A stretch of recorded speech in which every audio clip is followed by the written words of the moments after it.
시작하시면 됩니다. 시작. 네. 안녕하세요. 이제 7번째 강의 들어가도록 하겠습니다. 역사 광복을 이루자는 제목으로 오늘은 2가 되겠습니다. 요즘 그 핫하게 뜨고 있는 영화가 있죠. 건국전쟁이라고 이승만 대통령에 대한 평가가 새롭게 이루어지고 있습니다. 그에 대해서 또 반대하는 그런 소리들도 있고 지금 뜨거운 논쟁이 되고 있죠. 역사라는 것은 이제 이승만 대통령에 대한 역사는 불과 아직 반세기도 그분께서 타계하신 지는 아직 반세기도 지나지 않은 그런 시점인데 그에 대해서도 아직까지 많은 논란이 이루어지고 있는 것이 그것이 역사에 대한 평가인 것입니다.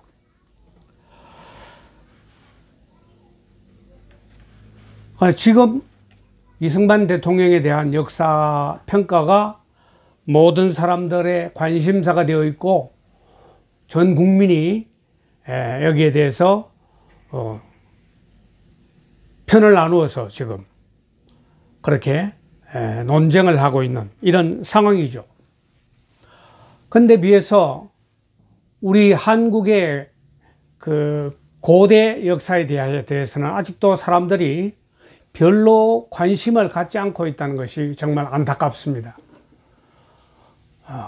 중국과 일본에 의해서 왜곡되고 잘려나간 우리 한국의 고대사에 대해서 온 국민들이 관심을 갖고 국민청원을 통해서라도 우리 역사 바로 세우기를 해야 되는데 아직 이러한 운동이 일어나지 않고 있다는 것이 상당히 참 아쉽습니다.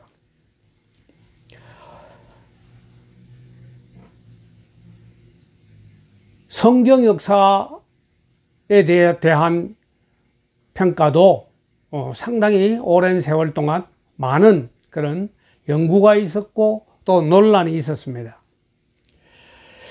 성경에 대해서 고등비평이라는 게 있습니다.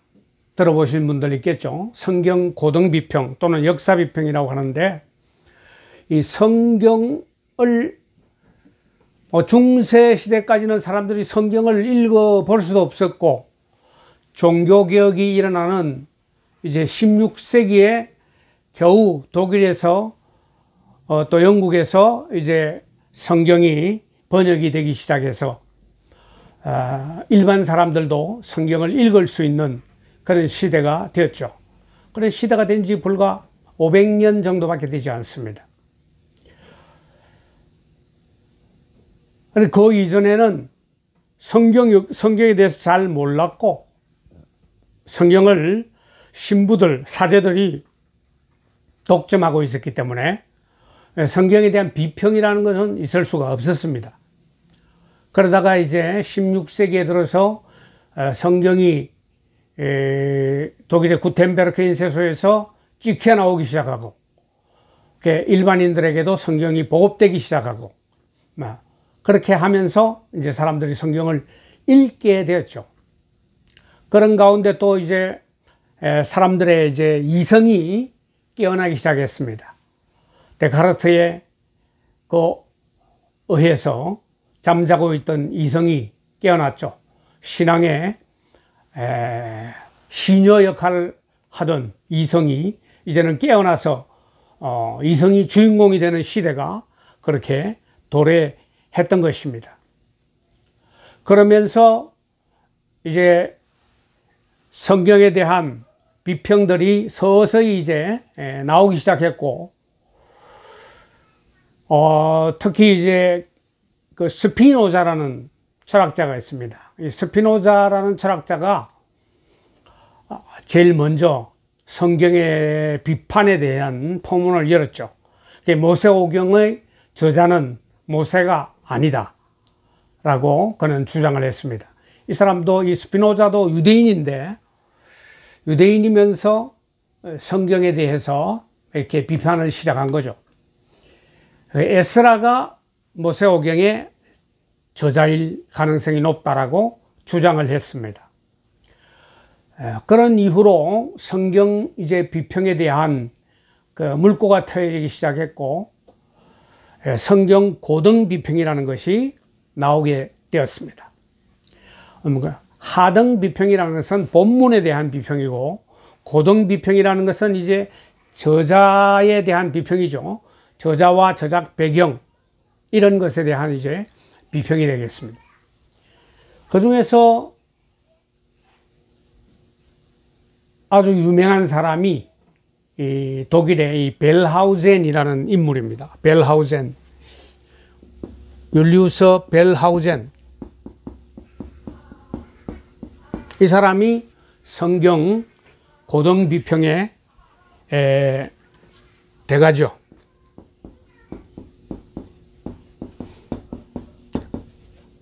성경 고등 비평을 하면서 성경은 모세오경이 한 사람의 저자, 단일 저자가 아니고 모세오경은 J, E, D, P 이렇게 문서로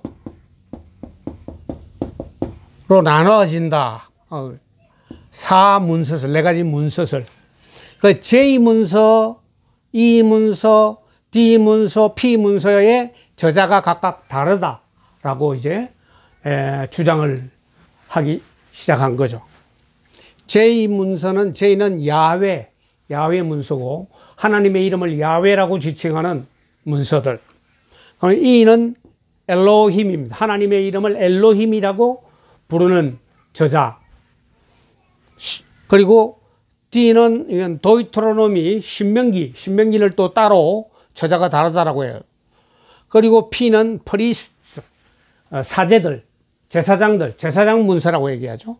이렇게 해서 모세오경 J 문서, E 문서, D 문서, P 문서로 나눌 수 있다. 이렇게 주장을 하면서 모세오경의 모세 저작서를 부인하면서 성경 고등 비평에 포문을 연 사람이 이 벨하우젠이라는 인물입니다. 독일 사람이죠. 율리우스 벨하우젠. 그러면서 이 시대에 지난 시간에 내가 잠깐 말씀드렸던 랑케 같은 인물의 그 일반 이제 역사학계에서 이 실정주의라는 것이 이제 득세를 하면서 성경 고등 비평에서도 이런 실정주의를 이제 적용을 하기 시작한 거죠. 실정주의라는 문자 그대로 실제로 증명된 것만 인정한다는 말이죠. 실정주의. 실제로 증명된 것.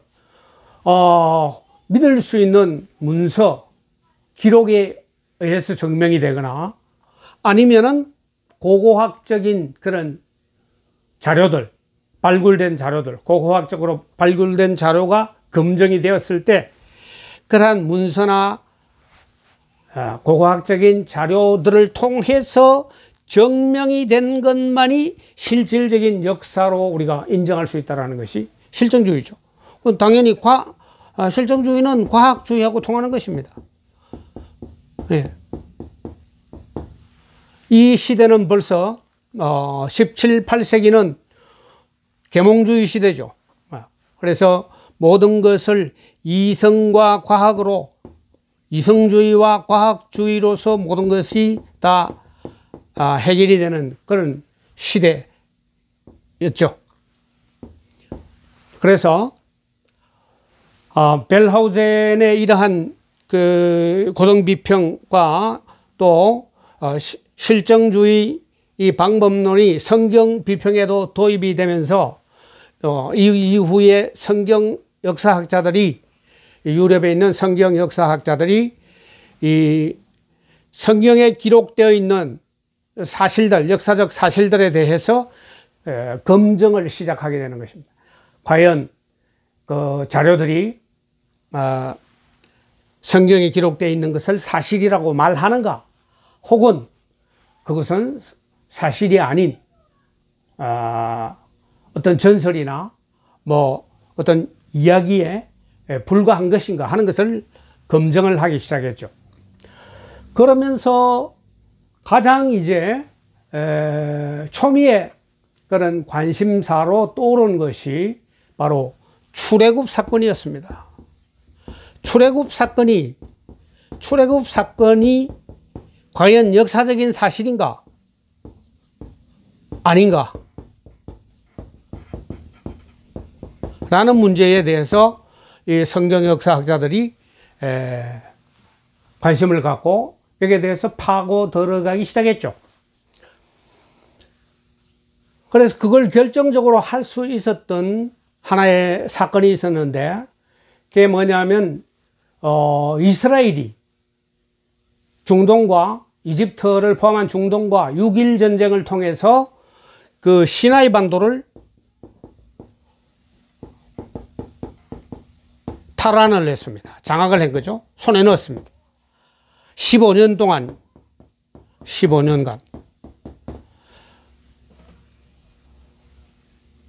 그래서 시나이 반도를 마음대로 이제 그 기독교 계통의 학자들이, 성경을 연구하는 학자들이 시나이 반도에 들어가서 마음대로 조사를 하고 발굴을 하고 탐험을 할 수 있게 된 것입니다. 그전에는 이게 중동 그 이슬람 세력권에 있었기 때문에 기독교인들이 접근을 할 수가 없었습니다.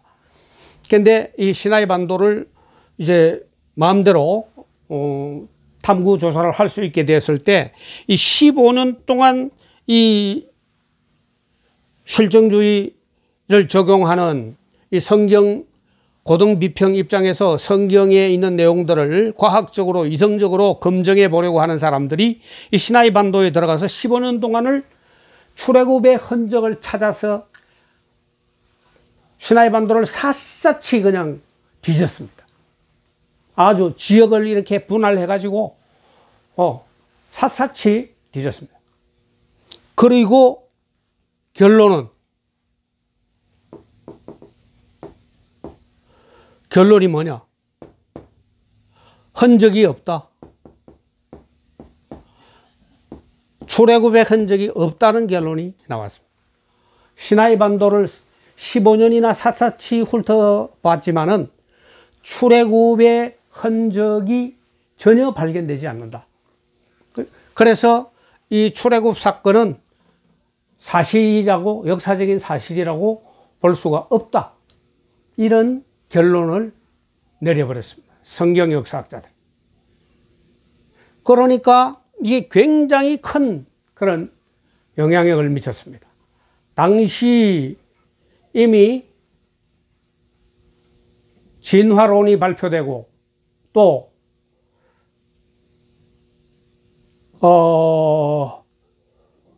자본론이 발표되고 그러면서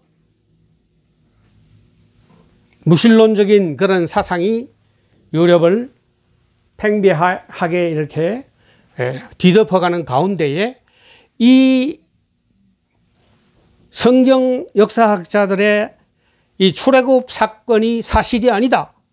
성경에 기록된 것이 사실이 아니다. 라는 공식적인 이 사람들의 연구조사 발표가 있음으로 해서 완전히 유럽의 신학계는 이제는 신신학 쪽으로 기울어져 버렸던 것입니다. 성경을 하나님의 무오한 말씀으로 믿어왔던 이 성경 무오설, 성경에는 오류가 없다. 성경 무오설이 완전히 무너져 버렸죠. 성경 무오설이 무너져 버리고 그때부터 유럽의 신학계가 먼저 하나님에게서 떠나고 이 이후로 목사님들이 진화론을 받아들이기 시작하고 일부 또 유신 진화론 이런 것들을 주장하기 시작하면서 보수 신학이 완전히 무너져 버린 것입니다. 그러면서 유럽은 완전히 지금에 와서 유럽은 그야말로 선교 대상국가가 되어버린 거죠. 전체 유럽의 기독교인들 숫자가 5%가 채 안 되는 선교 대상국가로 이렇게 전락해버린 겁니다. 그 가장 결정적인 역할을 한 것이 이 고등비평을 통한 성경 역사학자들의 성경에 대한 기록의 검증을 통해서 출애굽 사건을 조사를 해보니까 흔적이 없더라 라는 발표였던 것입니다. 이게 역사 실정주의에 의한 결론이었죠. 그런데 과연 이들의 이 발표가 사실일까요? 이들의 발표는 잘못된 거죠. 사실이 아닙니다. 최근에 이제 그 사실이 드러나고 있죠. 출애굽 사건이 일어났던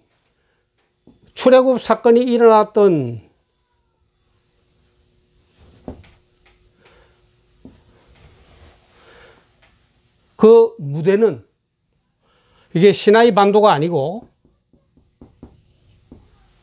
시나이 반도에서 일어난 것이 아니고 이집트를 탈출해서 이렇게 이쪽 홍해를 건넜습니다. 이 홍해를 건넌 것이 아니고 시나이 반도 삼각해 이 홍해를 건너서 여기에 요쯤에 요 아라비아죠. 이거 사우디아라비아입니다. 이거 여기에 사우디아라비아에 있는 여기에 시내산이 있습니다. 시나이산. 시내산이 이쪽에 있다는 것이 지금 이제 밝혀지고 있죠. 그동안에는 시내산이 이쪽에 시나이 반도 남쪽에 여기에 시내산이 있다고 옛날에 가톨릭에서 발표했는데 이거는 엉터리입니다. 자발 무사라고 한 이 시내산을 그동안에 수많은 기독교인들이 성지로 찾아갔지만은 이거는 시내산이 아니었습니다. 시내산이 아니고 진짜 시내산은 이쪽에 아라비아 반도에 여기에 있습니다. 여기에 이 누웨이바라는 지역이 있습니다. 누웨이바라는 지역이 있는데 바로 바닷가에 아주 넓은 크기의 이런 땅이 만들어져 있는 것입니다. 이거는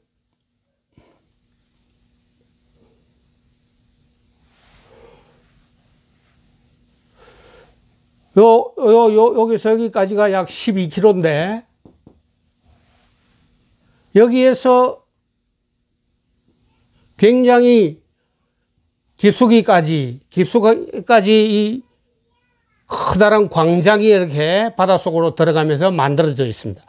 여기에는 약 200만 명의 사람들이 얼마든지 들어갈 수 있는 크기의 여의도 광장의 몇 배가 되는 그런 것이 이쪽 산들에서 흘러내려온 토사들이 만들어 놓은 그런 넓은 광장이 있다는 것이 이제 밝혀지게 됐죠. 그리고 여기에서부터 이 건너편까지는 대륙붕, 이쪽에서도 토사들이 나오고 이쪽에서 토사들이 나와서 나머지 이 근처 전체는 800에서 1000m 정도의 해수면의 이 깊이가, 이 홍해의 깊이가 평균이 800m에서 1000m 정도 깊은데 요 지역만 150m에서 200m 밖에 깊이가 되지 않습니다.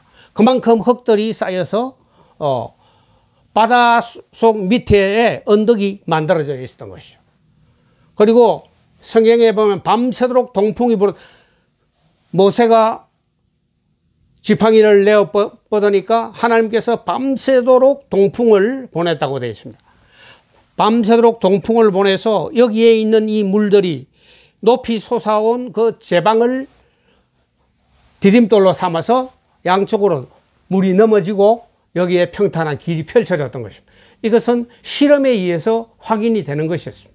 실험, 수조에다가 물을 채워놓고 밑에 이 언덕 같은 것을 좀 만들고 거기에다가 막 강한 바람을 불어보면 물이 양쪽으로 갈라지면서 길이 생기도록 되어 있다는 것을 실험실에서 실험을 했습니다. 그리고 이 바다 밑에서 당시 이집트 바로의 그 전차 부대들의 그 잔해들이 그대로 발견이 되었습니다. 론 화이트라는 탐험가가 이 잠수부대를 동원해 가지고 여기를 탐험했는데 거기에서 발견된 마차바퀴 뭐 여러 가지 그 부유물들, 그 로마 군대의 그 흔적들, 부유물들이 수십 점이 발견이 되어서 그 이집트 지금 국립박물관에 전시가 되고 있습니다, 현재. 예. 떨기나무라는 책을 쓴 김성학 씨. 예. 이분이 이 16년간을 사우디 왕세자의 주치 역할을 하면서 그들과 친분을 쌓고 이 아라비아 전역을 마음대로 여행하면서 관광하면서 사진도 찍을 수 있는 그런 자격을 얻어서 이 지역을 탐험을 했습니다. 탐험을 해서 여기에 이 지역에 이스라엘 사람들이 약 40년간을 머물렀던 모든 흔적들을 성경에 기록되어 있는 출애굽의 모든 흔적들을 다 여기에서 찾아냈던 것입니다. 시나이 반도에는 아무런 흔적이 있을 수가 없죠. 그냥 직선으로 이건 통과만 해버렸어요. 통과하고 넘어와서 40년간을 출애굽하면서 광야를 헤맨 곳은 아라비아 반도 안에 있는 이 지역이었던 것입니다. 이 지역에는 지금 여러분들이 그 유튜브를 통해서 한번 확인을 해 보시면 이스라엘 백성들이 이곳에서 할 일 없이 거의 아무런 할 일이 없죠. 40년간, 정확한 38년인데 거의 40년간을 이곳에서 지내다 보니까 무슨 할 일이, 거기에는 완전히 돌밭이고 농사를 지을 수도 없고 사막이고 돌밭이고 이런 곳입니다. 그러니까 하나님께서 내려주는 만나나 보내주는 메추라기가 아니면 먹고 살 수가 없는 그런 곳입니다. 그리고 거기에서 르비딤의 반석, 반석이 쪼개져서 거기서부터 물이 내려왔는데 그 르비딤 반석에 물이 없으면 살아갈 수가 없는 그런 척박한 곳이 바로 이들이 보냈던 곳입니다. 그래서 이들은 밥 먹고 나면 할 일이 없죠. 그래서 그 주변에 수많은 그 바위에다가 암각화를 그리고 돌들을 가지고 여러 가지 그 기기묘묘한 그런 그 구성물질들을 하나의 예술품이죠. 돌을 쌓아서 또는 돌을 널어놓고 돌들을 가까이에서는 뭔지 모르지만 멀리 높은 곳에서 보면 형태를 알 수 있는 그런 그림들을 엄청나게 큰 그런 그림들을 수십 개를 그곳에서 발견할 수가 있습니다. 멕시코에 있는 또 그런 비슷한 문명이 있죠. 그와 비슷한 것이 여기에 발견되고 있습니다. 거의 뭐 백몇십만 수십만의 사람들이 이곳에서 오랜 세월을 살았다는 흔적이죠. 정확하게 그런 돌들로 가지고 만들어 놓은 인공적인 그런 구조물들이 하나의 예술품인데 이런 것들이 어디에서 나타나겠습니까? 역사상으로. 유대인들이 그곳에서 광야 생활을 약 40년간 하지 않았으면은 절대로 그곳에 그런 돌로 만든 그런 구조물들이 만들어질 수도 생길 수도 없는 것입니다. 너무나도 명확한 그 출애굽의 흔적이 바로 이 시나이 반도에 있었다는 것입니다. 시나이 반도가 아닌 아라비아 반도에 있었다는 것입니다. 이렇게 터무니없이 시나이 반도에 여기에 시내산이 있다라고 교황청이 AD 5세기에 발표함으로 해가지고 모두가 다 여기에서 시나이 반도에서 출애굽의 흔적을 찾으려고 했지만 당연히 그건 없는 것입니다. 이렇게 역사 실정주의라는 것이 얼마나 허무한 것인지 우리가 알 수가 있습니다. 우리 한국의 역사도 마찬가지예요. 한국의 역사도 고대 중국이 우리나라에 그 한무제가 한사군을 설치했다. 한무제의 한사군 설치. 한사군을 설치, 우리는 학교에서 배웠죠. 낭랑, 현도, 임둔, 진번, 한사군. 한무제가 한사군을 설치했는데 그 중에 낭랑국이 평양에, 지금 우리나라의 평양이죠. 예. 낭랑군이 평양에 있었다. 존재했다. 라고 하는 이 학설이 지금 우리 한국 강단사학계에서 계속해서 주장하고 있는 이 식민사학을 그대로 답습하고 있는 사실이죠. 한사군. 이 한사군이 평양에 있었다는 증거가 어디 있느냐? 그것을 가지고 이 역사 실정주의를 주장하는 일본의 그 학자들이 그 가짜 유물을 만들어냈죠. 가짜 유물. 낭랑군이 평양에 있었다라는 것을 증명할 수 있는 가짜 유물을 조작해냈습니다. 대표적인 것이 이 점재현 신삽이라는 것이 있고, 여러분 들어봤죠? 역사 공부하시면 점재현 신삽이라는 것이 있고, 또 복리가 출토되었다고 합니다. 이 한사군에 대한 점재현 신삽 상세한 얘기는 다음에 또 할 기회가 있겠습니다만은, 점재현 신삽이나 이 복리 이런 유물들을 볼 때 평양에 낭랑군이 있었던 것이 분명하다라고 이들이 이제 주장을 했던 것입니다. 지금도 그렇게 주장하고 있죠. 근데 점재현 신사비는 우리 한국의 평양 근처에서 발견될 수 있는 그런 재질의 돌이 아니고, 이것은 그 중국 만주지방, 요서지방 가까운 그러한 곳에서 발견될 수 있는 재질의 돌이라는 것이 밝혀졌고, 거기에서 파가지고 온 것이라는 거. 그리고 복리라는 것도 평양에서 실제로 만들어진 것이 아니고, 이게 그 얼마 전에 그 일본 학자가 그 남긴 일기에서 자기가 중국에 여행을 가서 베이징에 있는 그 우리나라의 인사동과 같은 골목, 그 헌책방, 뭐 유물들 그런 것들을 많이 파는 그곳에서 복리와 여러 가지 몇 가지 유물들을 사가지고 왔다는 것입니다. 사가지고 와서 그것을 한국에 가져와 가지고 이 낭랑군이 평양에 있었다는 그런 증거로 그거를 사용했다는 것을 자신의 일기책에 남겨놓았습니다. 그래서 그게 이제 밝혀진 거죠. 이렇게 한사군이 한반도로 들어온 적은 결코 없습니다. 예.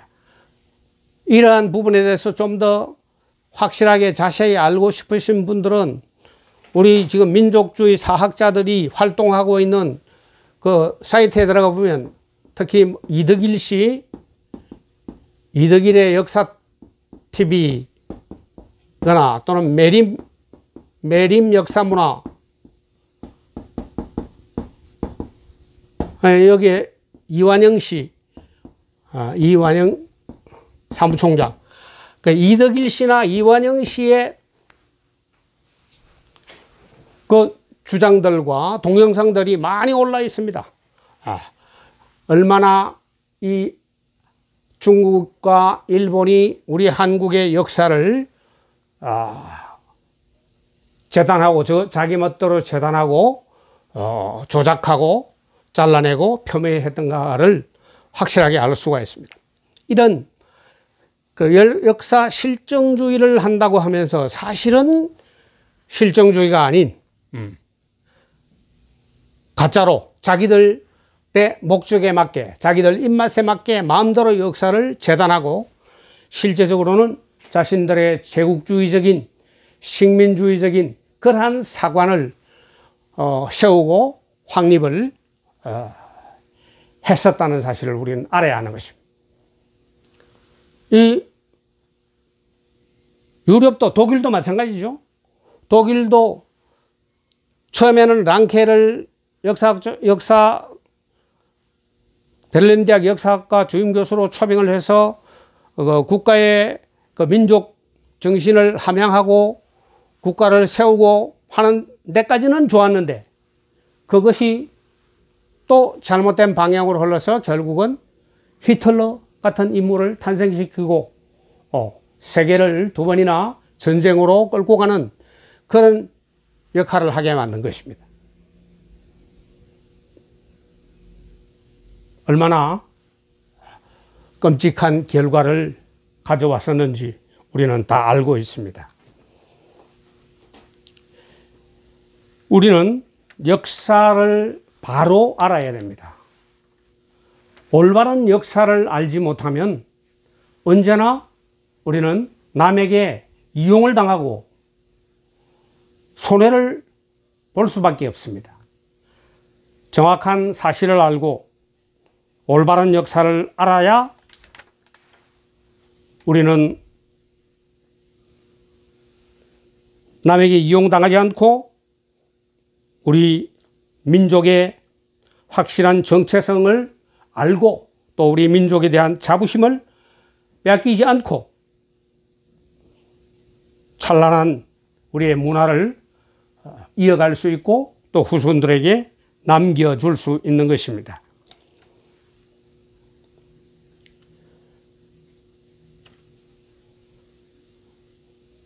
민족의 역사에 대한 이야기들은 앞으로 또 할 기회가 있을 것입니다. 오늘은 이제 잠깐 다음에 공부하게 될 3.1 신고에 대해서 조금만 이야기를 하겠습니다.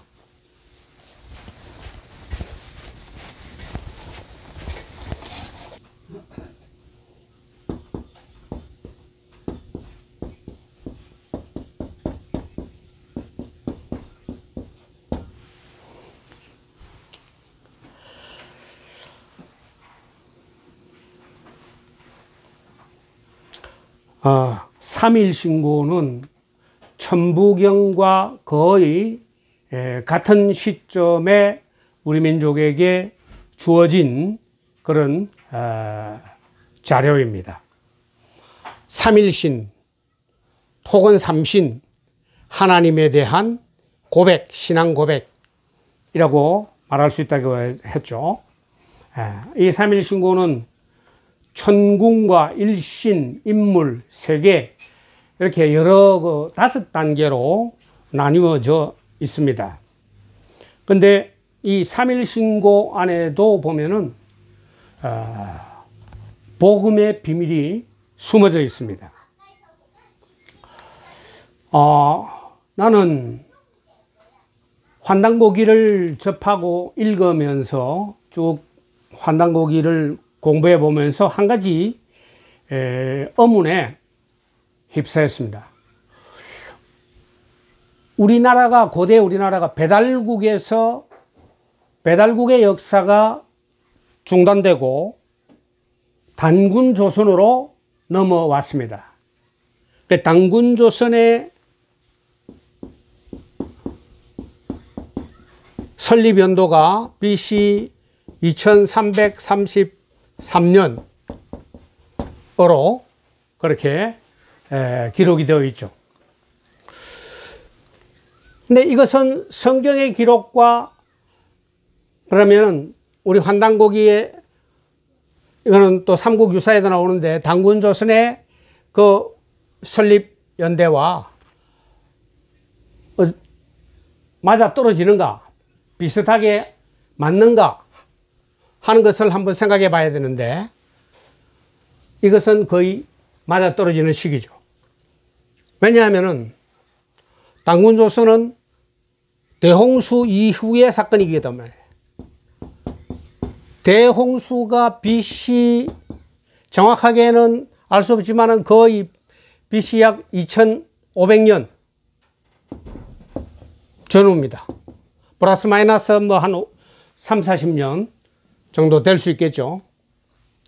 대홍수가 BC 2500년경에 일어난 사건이면은 여기에서부터 당군조선이 세워지는 기간이 연도가 약 150년에서 200년 정도 차이가 나는 것입니다. 그러면 어느 정도 맞아 들어가는 것입니다.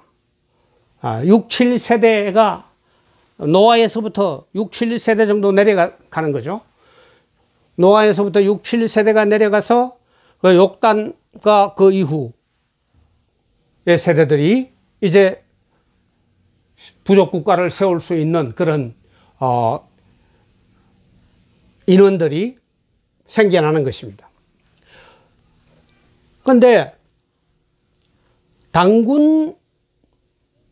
당군조선이 여기에 이제 배달국을 이어서 여기에서 건국되었다는 것은 기록이 되어 있는데 왜 배달국이 망했는지, 배달국이 왜 갑자기 사라지고 당군조선으로 넘어왔는지 거기에 대한 설명은 없습니다. 설명이 없는 것입니다. 어째서 그런 일이 있었는지 거기에 대한 설명이 없는 것입니다. 그것은 대홍수로 인해서 배달국에 있던 모든 문명과 사람들이 다 죽어버리고 없어져 버리고 이제 새롭게 당군조선은 시작되었기 때문인 것입니다. 거기에 대한 그 기록이 성경에는 홍수에 대한 기록이 있는데 환단국에는 대홍수 사건에 대한 기록이 없습니다. 그것이 굉장히 나는 아쉬웠어요. 왜 이게 없을까? 그랬는데 우리 민족에게 내려오는 우리의 민족 설화에도 홍수 이야기가 조금 있지만은 이런 구체적인 노아의 대홍수에 대한 이야기 이런 것은 없습니다. 다른 민족들에게는 그 홍수 비슷한 홍수 길가메시 이야기에도 있고 카자흐스탄이나 중앙아시아의 나라들의 설화에도 이 누아라는 그 인물의 홍수 이야기가 나오는데 우리나라에는 그게 없어요. 그런데 이것도 내가 최근에 알게 된 사항인데 우리 민족의 한 갈래로서 고구려의 유민으로 알려져 있는 묘족들, 중국 남부에 살고 있고 태국에도 일부가 살고 있는 그 묘족이라는 소수민족이 있습니다. 그 묘족들은 자기들을 치우천왕의 후예라고 얘기를 하는데 이 묘족이 바로 고구려의 유민이고 고구려가 멸망한 후에 내려온 종족이라고 지금 알고 있습니다. 중국에서도 그렇게 이야기를 하고 있고요. 중국에서 그 묘족들이 사는 곳에 치우천왕에 그걸 세워주고 이렇게 하고 있습니다. 그 묘족들에게 구전으로 내려오는 전성이 있는데 그 묘족들의 구전 전성에 등장하는 이야기들이 바로 창세기 1장에서부터 시작해서 노아 홍수 이야기까지가 그들의 구전에 거의 성경의 내용하고 거의 90% 이상이 유사한 그 구전이 그들에게 내려오고자 있다는 것이 이제 선교사들에 의해서 그것이 밝혀졌습니다. 고구려의 유민들이죠. 그러니까 우리 고조선으로부터 쭉 내려오던 그 이야기들이 이 직계인 우리 한민족에게는 내려오지 않고 구전이 못 넘어오고 그 구전을 전성한 사람이 고구려가 멸망하면서 그쪽으로 중국 남부 쪽으로 이사를 가서 도망을 가서 그곳에서 살면서 그 구전이 전해져 내려오고 있었다는 사실이죠. 왜 그랬을까? 그것은 제가 제 책에서도 얘기했지만 사실 노아 홍수를 하나님께서 일으키실 때 그렇게 하지 않을 수 없도록 만든 이 땅의 인류들이 죄악이 관영하고 서로 뭐 밤낮 없이 치고받고 싸우고 학살하고 하는 이런 비참한 전쟁의 상황이 수십 년간 계속되고 있었기 때문에 하나님께서 더 이상 이들의 관영된 죄악을 볼 수가 없어서 그 노아 홍수를 일으켰다고 성경은 기록되어 있습니다. 그리고 환단고기에 보면 이 지우천왕이 황제 헌원과의 탕록 전투를 10년간에 걸쳐서 72번이나 큰 전쟁을 벌이면서 당시 살고 있던 사람들의 수많은 사람들이 거의 그 주민들의 절반 가까운 사람들이 전쟁으로 인해서 그 지역의 사람들이 다 죽고 비참한 유릭을 식하고 비참한 그런 상태로 떨어졌다는 것을 그 환단고기는 기록하고 있습니다. 그러니까 노아 홍수를 일어나게 한 주 원인을 제공한 것이 우리의 자랑스러운 선조였던 지우천왕이 그 주된 원인의 한 인물이었기 때문에 그에 대한 조상에 대한 부끄러운 그런 이야기를 기록으로 남기지 않았던 것입니다. 부끄럽죠. 그래서 우리 한민족에게는 기록으로 이 노아 홍수의 기록이 없는 것입니다. 그리고 성경의 그 환단고기의 기록에 보면은 3일 신고에 딱 한 구절이, 놀라운 구절이 있습니다.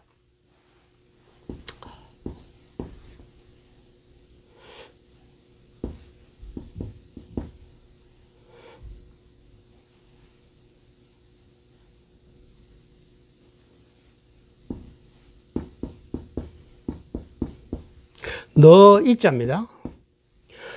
이지, 너 땅이죠. 너 땅. 자대, 스스로 크다 한다 이 말이죠. 이지, 너 땅이요. 땅, 지구. 너 땅이 스스로 크다 하지만 일환세계,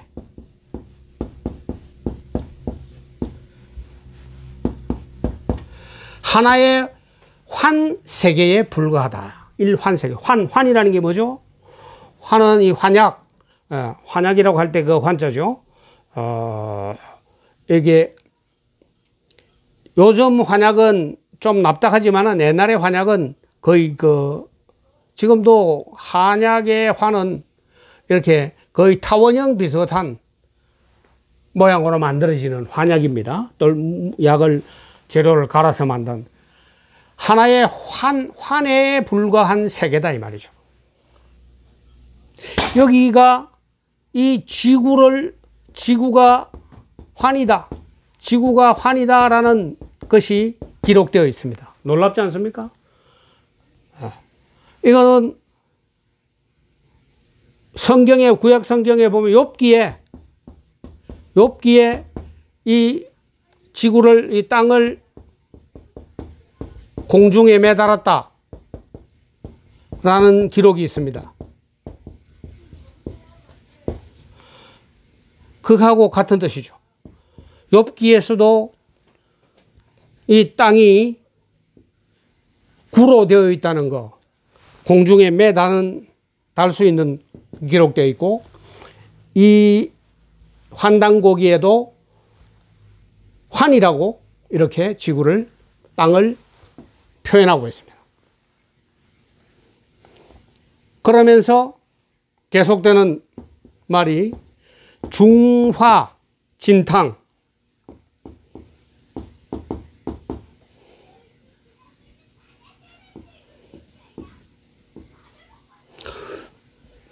중화가 진탕하고, 중화가 진탕, 흔들리진 차죠. 가운데 있는 불이 지진이 나도 이렇게 끓을 탕자죠. 진탕, 중화가 진탕. 이게 이제 중화는 결국 마그마죠, 마그마. 지구 깊숙한 곳에 들어있는 이 중화는 마그마라는 말. 중화가 끓어 넘치고 흔들리고 지진이 일어나듯이 중화가 진탕하고, 그 다음에 바다가 해환,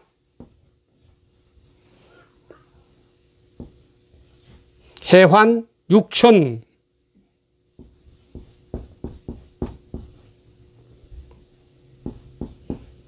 해환 6천,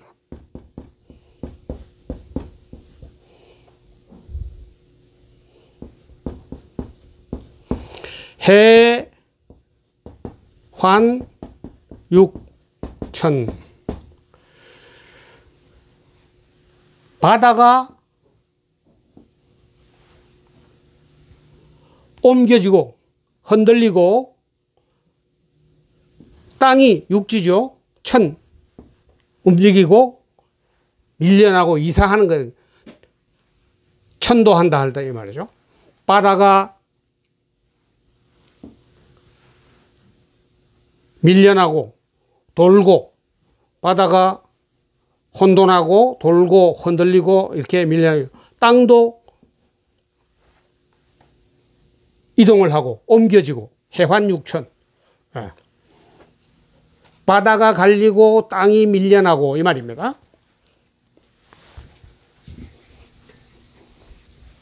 그렇게 하고서 이의 내자입니다. 내성 현상.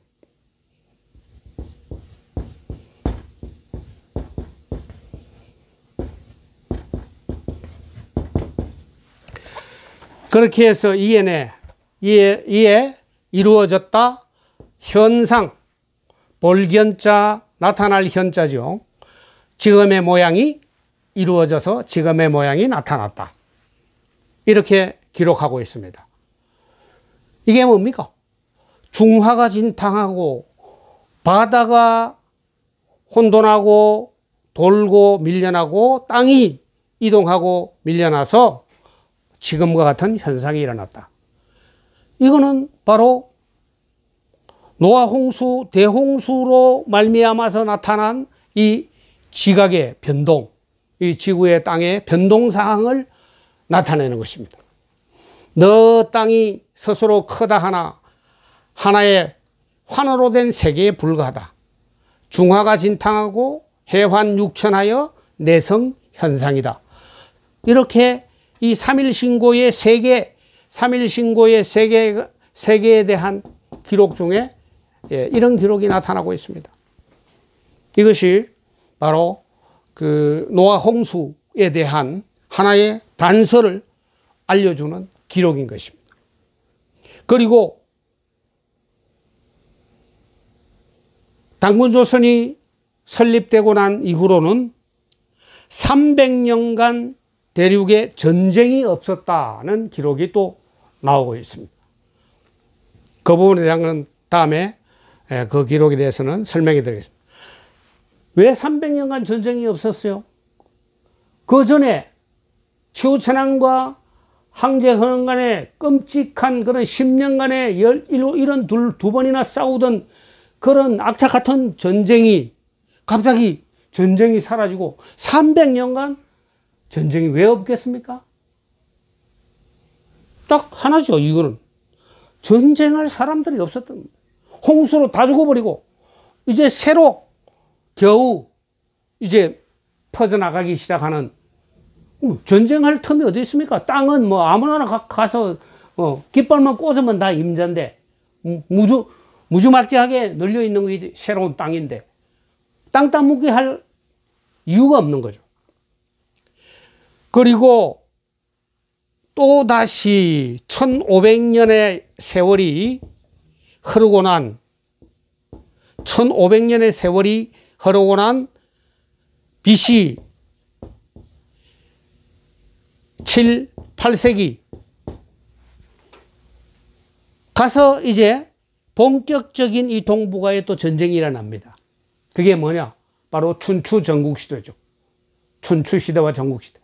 수많은 나라들이 일어나서 땅 따먹기를 시작하는 춘추 전국시대가 일어나는 것이 BC 7, 8세기입니다. 하상주를 지나서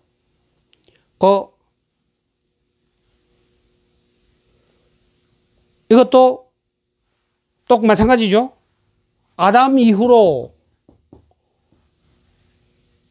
약 1550년이라고 환단곡에 기록되어 있습니다. 이 뭡니까? 배달국의 영년이 1550년이라고.